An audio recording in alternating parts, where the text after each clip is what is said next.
Cabinet చాలా సుదీర్ఘమైన చర్చ తర్వాత కంప్లీట్‌గా పరిశీలన చేసిన తర్వాత ఎట్టి పరిస్థితులలో తెలంగాణలో ఏ సడలింపు కూడా ఇవ్వదలుచుకోలేదు. No relaxation. No relaxation will be given in the state of Telangana. It's a clear decision. చాలా అన్ని రకాల ముందు వెనక మంచి చెడ్డ రాష్ట్ర ప్రజల ఆరోగ్యం వీటన్నిటి దృష్ట్యా మన దగ్గర వైరస్ తీరుతెన్నులు వీటి దృష్ట్యా ఈ నిర్ణయం తీసుకున్నాం.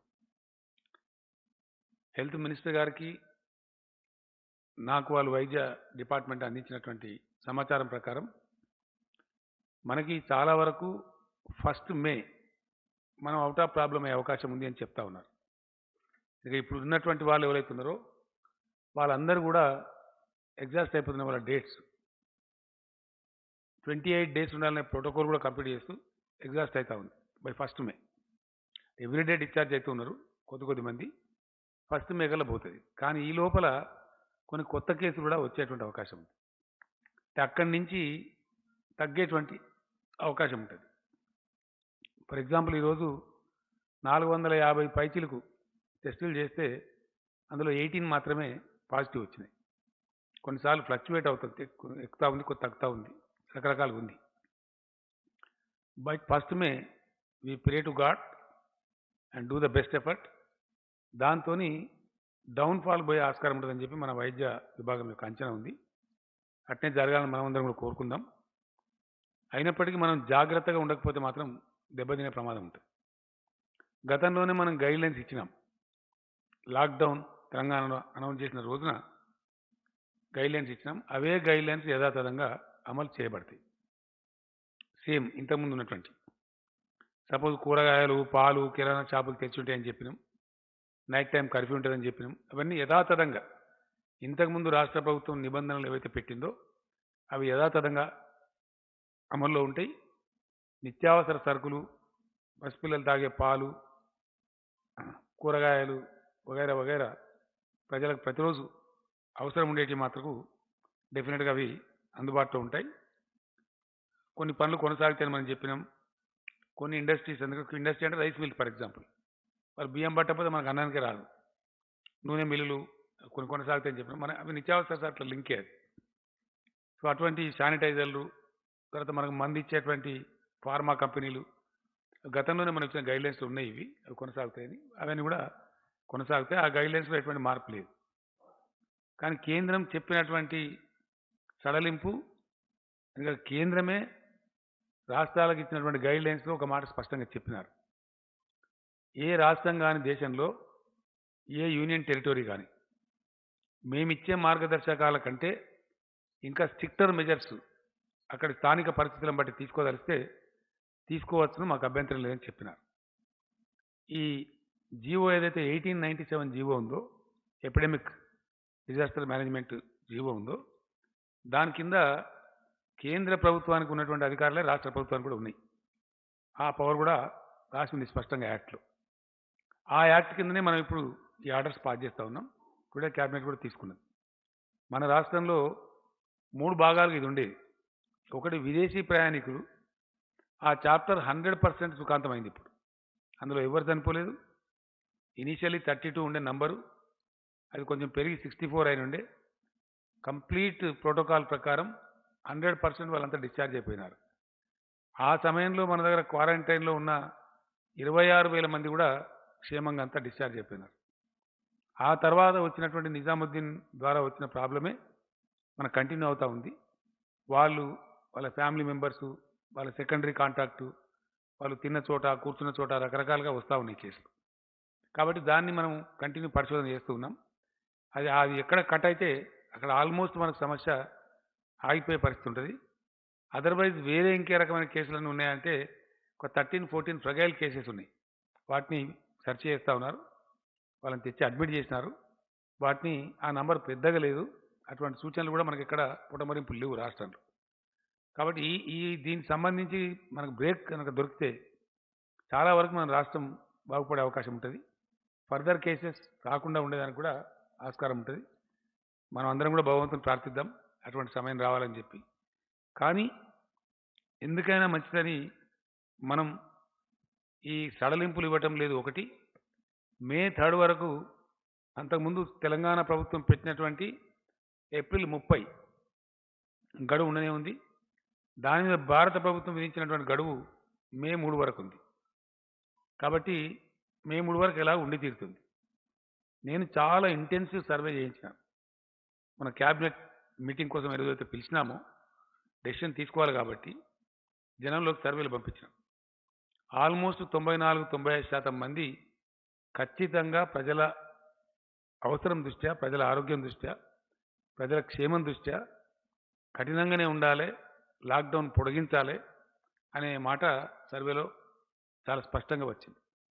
అభిప్రాయ సేకరణ చేసినాం. దానిలో కూడా చాలా స్పష్టంగా వచ్చింది. కొన్ని టీవీ ఛానల్స్ వాళ్ళు కూడా చాలా విస్తృతమైనటువంటి చర్చ పెట్టినారు. వాళ్ళు ఎలక్ట్రానిక్ సర్వే చేసినారు, టీవీ నుంచి కూడా అడిగినారు, రకరకాలుగా ప్రయత్నాలు చేసినారు. అక్కడ కూడా 92% ఆల్మోస్ట్ వాళ్ళకు కూడా ఉదాహరణకు ఎన్టీవీ వాళ్ళు ఒకటి చేసినారు, టీ న్యూస్ వాళ్ళు ఒకటి చేసినారు. నేను అనుకోవటం బహుశా టీవీ 9 వాళ్ళు కూడా చేసినట్టుంది. ఎన్టీవీ చేసిన దానిలో 92% వరకు ఆల్ కైండ్స్ ఆఫ్ సర్వేస్ కలిపి లాక్డౌన్ పొడిగించాలని వచ్చింది. ఎక్కడి నుంచి చూసినా ఏ తర్వాత నమస్తే తెలంగాణ పేపర్ వాళ్ళు కూడా చేసినారు. వాళ్ళది కూడా ఇంచుమించు 1-2% అటు ఇటుగా ఇదే అభిప్రాయం ఇచ్చినారు. ఇతర పత్రికలలో వచ్చినటువంటి న్యూస్ కానీ, ప్రజలు వెలువరించినటువంటి అభిప్రాయాలు కానీ ఇంచుమించుగా ఇదే ఉంది. నేను వ్యక్తిగతంగా కూడా అనేక మందితో మాట్లాడడం జరిగింది. కొంతమందికి అడిగి ఆ జిల్లాలో 4 పేర్లు ఇవ్వమని చెప్పి, ఆ నియోజకవర్గంలో 4 పేర్లు ఇవ్వమని వాళ్ళు అడిగినాను, క్రాస్ సెక్షన్ పీపుల్. నేను భయంగా మాట్లాడిన దానిలో అడ్వకేట్స్ ఉన్నారు, డాక్టర్స్ ఉన్నారు, రైతులు ఉన్నారు, కూలీలు ఉన్నారు, అన్ని రకాల వాళ్ళు ఉన్నారు, యంగ్స్టర్స్ కూడా ఉన్నారు. ముక్త కంఠంతో నాకైతే నేను అడిగిన ప్రతి వ్యక్తి సుమారు నేను ఒక 70-80 మందితో మాట్లాడినాను. 10 పాత జిల్లాలలో ఒక్కొక్క జిల్లాలో 7-8-10 మందితో కూడా మాట్లాడినాం. ఆల్మోస్ట్ తెల్లారి కూడా కొంత మాట్లాడినాం, 100 మంది దాకా మాట్లాడినాం. 100% చెప్పినారు. వాళ్ళు అడిగింది ఏంటంటే లాక్డౌన్ ఎత్తివేసినా, సడలింపు చేసినా ఎందువల్ల చేస్తున్నట్టు, వ్యాధి తగ్గిందా, ఎందువల్ల చేస్తున్నట్టు అని వాళ్ళు క్వశ్చన్ నన్నే అడిగినారు. రెండవది చాలా స్పష్టంగా చెప్పినారు, ఎట్టి పరిస్థితులలో కొనసాగించాల్సిందే, అవసరమైతే మే నెలాఖరు దాకా కూడా కొనసాగించండి, ఇందులో కాంప్రమైజ్ కావద్దు అని కూడా చెప్పిన వాళ్ళు చాలామంది ఉన్నారు. మేము ఈ రాష్ట్ర క్యాబినెట్ ఈరోజు మంచి చెడ్డ అని చూసుకున్న తర్వాత నిర్ణయం తీసుకున్నది ఏంటంటే మే 7 వరకు లాక్డౌన్ పొడిగిస్తా ఉన్నాం. 3 వరకు ఎట్లా ఉంది, దానికి ఒక 4 రోజులు కలిపి lockdown will be continued in the state of Telangana up to May 7th. 7th నాడు రిలీజ్ కాదు, 8th నాడు రిలీజ్ అవుతుంది. 7th కూడా లాక్డౌన్లోనే ఉంటుంది. నేను ఇందాక చెప్పినట్టు గతంలో ఉన్న నిబంధనలే ఉంటాయి. నైట్ కర్ఫ్యూ అట్లాగే ఉంటుంది. చాలా కఠినంగా వ్యవహరించాలని చెప్పి నిర్ణయించుకున్నాం. ఎందుకంటే నిమిషానికంటే మళ్ళీ బాగుండదు. ఈ విషయాన్ని పూర్తిగా సమీక్షించడం కోసం మే 5th నాడు మళ్ళీ క్యాబినెట్ సమావేశం అనుకున్నాం.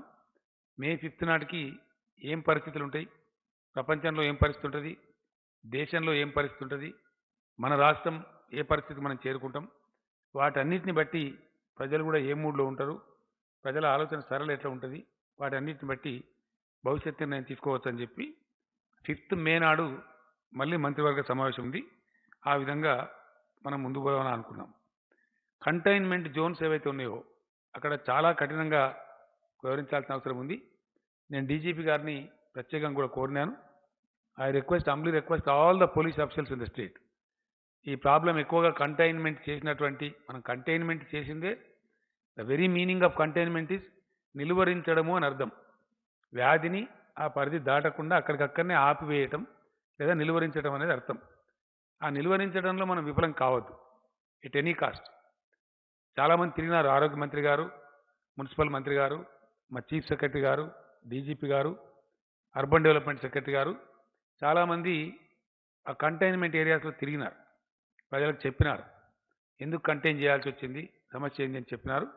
కాబట్టి ఆ కంటైన్మెంట్లో ఉన్నటువంటి ప్రజలకు కూడా నేను పదే విజ్ఞప్తి చేస్తూ ఉన్నా, దయచేసి ఎట్టి పరిస్థితులలో చాలా సీరియస్గా మీరు తీసుకోవాలి. మీ వల్ల సమాజానికి నష్టం కలగకూడదు. 100% కంటైన్మెంట్ అధికారులు చెప్పేదాన్ని మీరు ఫాలో కావాలి.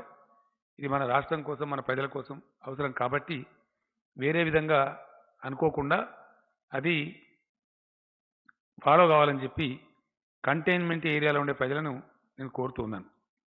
అదేవిధంగా విమాన సర్వీసులు కొన్ని దేశంలో ఫాలో కావచ్చు. 4th నుంచి బుకింగ్ చేస్తున్న కొన్ని వార్తలు వస్తున్నాయి. నేను మనవి చేస్తా ఉన్నా విమాన ప్రయాణికులకు 7th దాకా తెలంగాణకు రాకండి దయచేసి. ఎందుకంటే ఇక్కడ మీకు ట్యాక్సీ ఉండదు, క్యాబ్ ఉండదు, హోటల్ ఉండదు, ఏమీ ఉండదు. చాలా కష్టమవుతుంది. జిఎంఆర్ ఎయిర్పోర్ట్ వారికి కూడా చెప్తాం. 7th వరకు ఈ నిబంధనలు ఫాలో కావాల్సిందే. ఎందుకంటే మనకి ఇబ్బంది వస్తుంది. మళ్ళీ సిచ్యువేషన్ ఏదో తెలిస్తే కంట్రోల్లో ఉంటాం. కాబట్టి దాన్ని కూడా ప్రయత్నం చేస్తాం.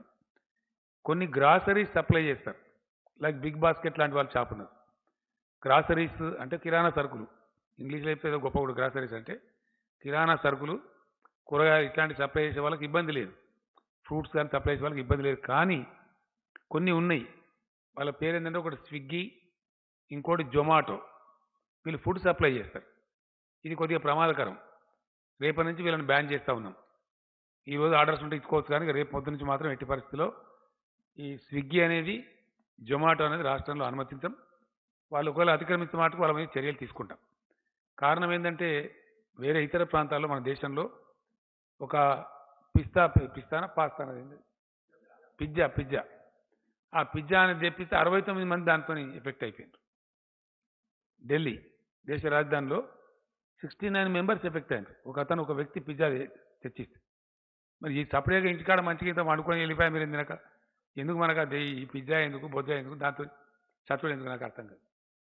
ఏదో ఒకటి పప్పు పులుసు శుభ్రంగా ఇంట్లో ఉడికేసుకొని వేడివేడిగా తినేస్తే మనకు నవ్వస్తాం, కానీ సేఫ్టీ ఉంటుంది, మంచిగా ఉంటాం. 4 రోజులు కష్టం వస్తే ఓర్చుకోవాలి కదా. ఈ 10-15 రోజులు పిజ్జా తినకపోతే మేము చచ్చిపోతామా? ఎందుకు అనవసరంగా? దాంతో వచ్చేది లేదు, పోయేది లేదు. ప్రాణం కంటే ఏది కూడా విలువైంది కాదు. దయచేసి ఎట్టి పరిస్థితులలో అది దాన్ని అలో చేయం. ప్రజలకు కూడా నేను విజ్ఞప్తి చేస్తాను, అవి బంద్ చేయండి. ఈ 10-15 రోజులు మంచిది కాదు. మే 7th దాకా మాత్రం కఠినంగా బంద్ చేయాలి. బయట నుంచి తినుబండారాలు తెప్పించుకోకండి. మీకు అత్యవసరమైతే కిరాణా సరుకులు తెప్పించుకోండి, కూరగాయలు తెప్పించుకోండి. అంత అత్యవసరం ఉంటే అంతవరకు కానీ చేయదు దయచేసి. పండగలు, ప్రార్థనలు ఎట్టి పరిస్థితుల్లో ఎవరైనా సరే ఇండ్లనే చేసుకోవాలి. అది రంజాన్ కానీ, హిందువులు కానీ, క్రైస్తవులు కానీ, ఎవరైనా కానీ దయచేసి